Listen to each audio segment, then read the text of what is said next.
You say you want something, and then you say it's not possible. That conflict is killing your dreams. Just your own direction, changing every 2 minutes. What if the only thing stopping you is a disorganized mind? If your mind was truly organized, your life would obey you. If you organize your mind to a certain level of organization, it in turn organizes the whole system, your body, your emotion, your energies. Everything gets organized in that direction. Once all these 4 dimensions of you, your physical body, your mind, your emotion, and the fundamental life energies are organized in one direction. Once you are like this, anything that you wish happens without lifting a little finger, actually. It would help to assist it with activity. But even without doing any activity, you can still manifest what you want if you organize these 4 dimensions in one direction and keep it unwavering in that direction for a certain period of time. Right now, the problem with your mind is every moment it is changing its direction. It is like you want to travel somewhere, and every 2 steps, if you keep changing your direction, the question of you reaching the destination is very remote unless it happens by chance. So, organizing our minds and in turn organizing the whole system, and these 4 basic dimensions of who you are right now in one direction, anything that you wish will happen. So, organizing our minds fundamentally means moving from a compulsive state of activity to a conscious state of activity. You might have heard of people for whom they asked for something, and beyond all expectations, it came true for them. Generally, this happens to people who are in faith. Now, let's say you want to build a house. If you start thinking, oh, I want to build a house. To build a house, I need 50 lakhs, but I have only 50 rupees in my pocket. Not possible, not possible, not possible.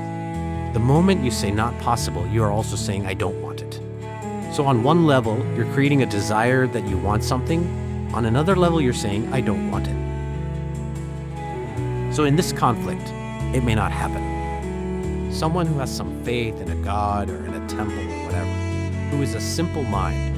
A faith works only for those people who are simple-minded. Thinking people who are too much thinking, for them it never works. A childlike person who has a simple faith in his god or his temple or whatever, he goes to the temple and says, God, I want a house. I don't know how. You must make it for me. Now in his mind, there are no negative thoughts. Will it happen? Will it not happen? Is it possible? Is it not possible?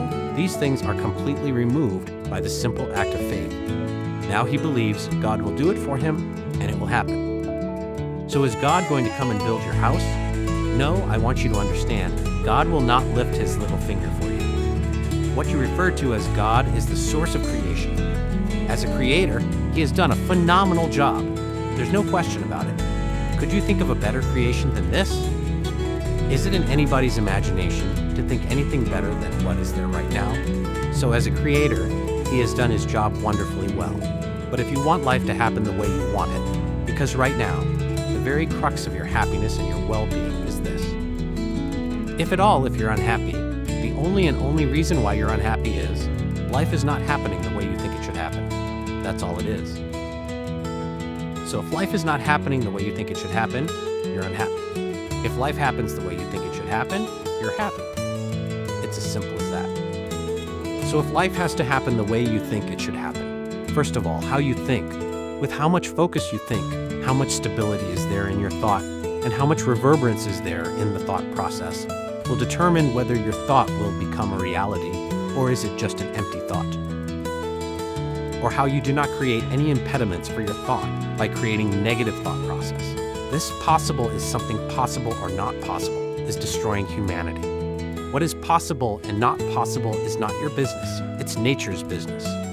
Your business is just to strive for what you want. Right now you're sitting here. If I ask you 2 simple questions, right now from where you're sitting, can you just fly off? You'll say no. Right now from where you're sitting, can you get up and walk? You'll say yes. What is the basis of this?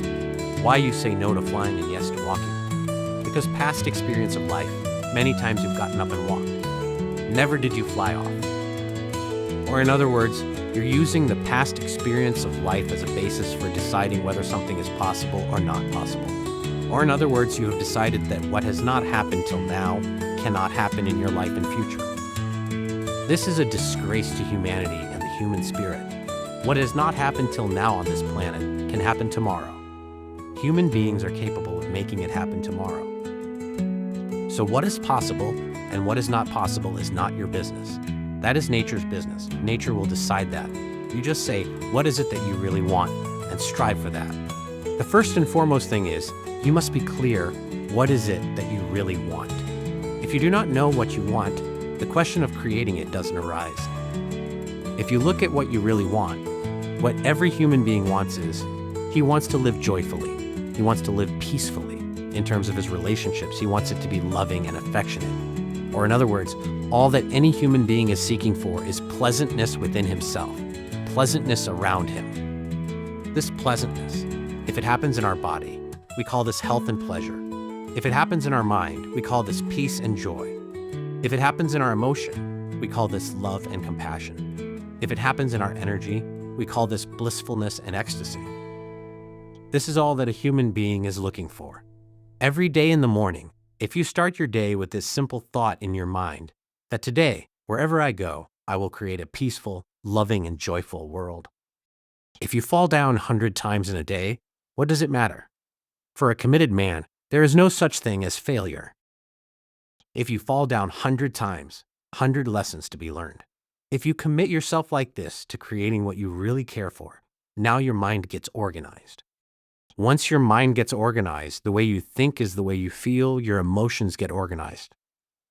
Once your thought and emotion is organized, your energies will get organized in the same direction. Once your thought, emotion, and energies are organized, your very body will get organized. Once all these four are organized in one direction, your ability to create and manifest what you want is phenomenal. You are the creator in many ways.